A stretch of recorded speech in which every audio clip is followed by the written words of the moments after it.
Game na game ang four-time NBA champion na nagpakitang gilas sa kanyang mga tagahanga na dumagsa sa Ultra. Ang detalye po mula kay Von Aquino.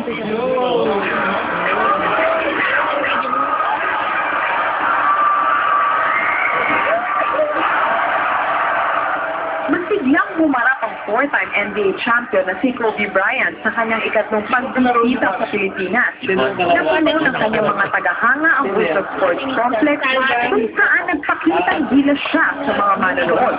Nagturo din siya ng kanyang mga basic moves sa mga piling batang manlalaro ng basketball. I was just playing with Kobe Bryant. It feels awesome. It feels great. It's a dream come true for me.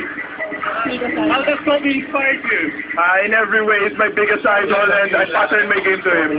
Pinagkaguluhan naman ang sorpresang ibinigay ni Kobe sa kanyang mga tagahanga. Sa huli, nagpasalamat si Kobe sa lahat ng kanyang mga Filipino fans na tumatangkilik sa larong kanyang pinagtagumpayan. Para sa National Broadcasting Network, Von Aquino ang inyong tagapagbalita.